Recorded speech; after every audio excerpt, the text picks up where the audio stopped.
There's one thing I've sort of been offended by is this idea that I don't take clearances seriously. Nobody takes it more seriously than me. Wait, what? Of all the wait, what type of moments, that's a new kind of moment that I just invented. The wait, what? It's a moment. It's a thing. We're going to make it a thing. The projection of the Republican Party, the lies, the ignoring of reality is just stunning to watch. And of course, all they do is mimic Donald Trump, who acts like law and order. If you don't have laws, you don't have a country. Saying that while being a convicted felon is just remarkable. And they all take their marching orders from the dear leader, from their convict in chief. And Pete Hegseth is no different. And I guess it kind of goes along with how they bastardize their Christianity. Pete Hegseth acting as like he's a righteous, mighty man of God, Christ-like in everything he does, while he's a credibly accused rapist, while he, there's never been a glass of Makers that he found in a homeless guy's boot in a dumpster that he didn't want to guzzle. It's all just an imitation of what they think that a Christian or a leader or a defense secretary or a president or a moral, normal person would be. It's just phony. But yesterday, Pete Hegseth was out on the lawn of some facility. I didn't commit it to memory here where he was, but he's sitting with Will Cain, another just dipshit extraordinaire from Fox News. And Pete Hegseth, in the wait, what moment of the year, goes through and starts to talk about how he gets offended. The party that, facts don't care about your feelings. What's that even mean? You're offended. It's nothing. It means nothing. He's offended. The guy who is not offended by anything is offended when people question his understanding or respect for information security, for intelligence security, for securing top secret war plans, per se. Nobody, he says, takes it more seriously than me. The guy who texted war plans in an unsecure app to civilians without security clearances. The guy who's texting his wife and his dopey brother war plans, times, locations, coordinates, weaponry used. That guy is saying, it's the thing that offends me is when people question my dealing with confidential information. Orders we give to the plans we discuss, there's a reason why our nation's most closely held secrets are contained in certain places with only access from certain people. Nobody takes that more seriously than me. If there's one thing I've sort of been offended by, I don't get offended by much. I'm here to do my job for the president, for the country, is this idea that I don't take classification or I don't take clearances seriously. Nobody takes it more seriously than me. And we make sure that's infused through how we operate. And we do everything we can to deliver on behalf of the American people that way. All right, Secretary. Wait, what?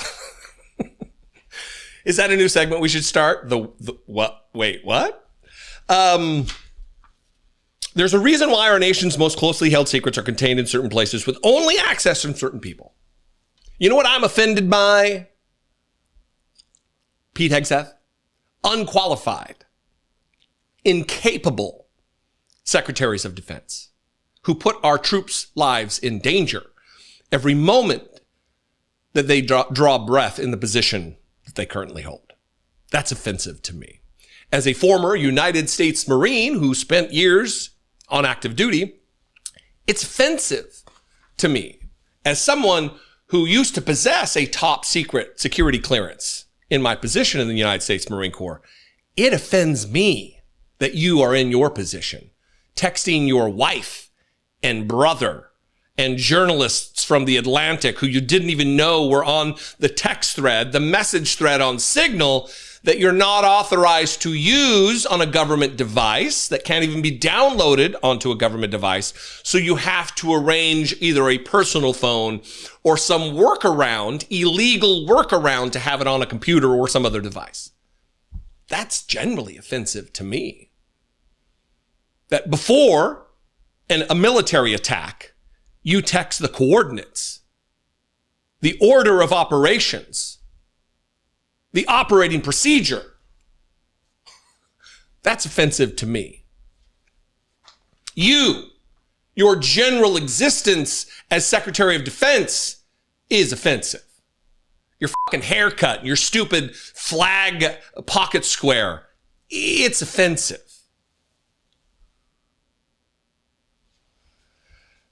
That is all.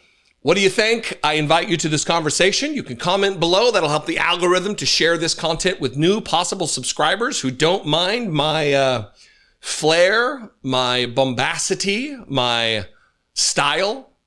And that would be great. I appreciate you being here. You can also call, leave me a voicemail, 714-576-4054. Of course, you can email me as always. Email me daily@dollemore.com. I would love to hear from you. If you want to support this work, I would very much appreciate that. For $2 a month, you could do just that. Click the join button below, become a channel member for $2 a month.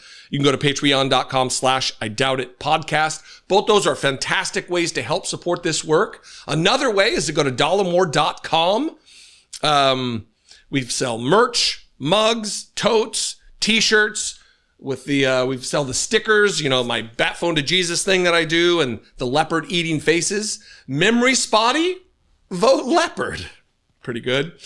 And we're also selling a book, a children's book that was going to be great for Mother's Day. It's really great for any time of the year to show appreciation for your parent, even as an adult. It's a very sweet book about gratitude.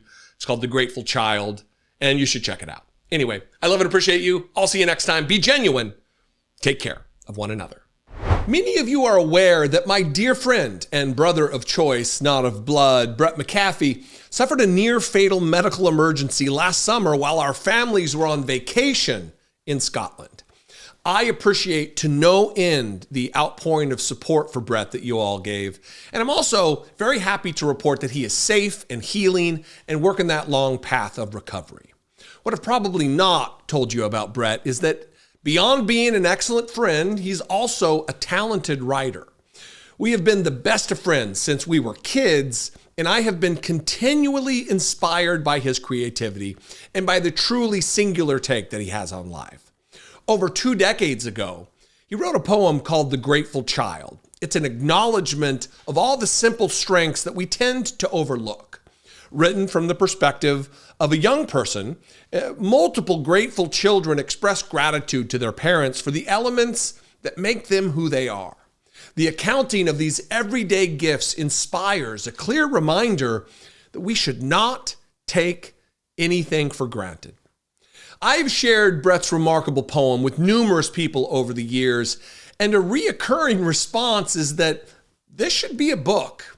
Well, we finally decided to listen to those people. The Grateful Child is not only a children's book for adults in your life, it's also an adult's book for children in your life. Everyone will appreciate its straightforward yet elegant celebration of life's little endowments. Click the link below to pre-order now, or simply scan this QR code and order your copy or copies today.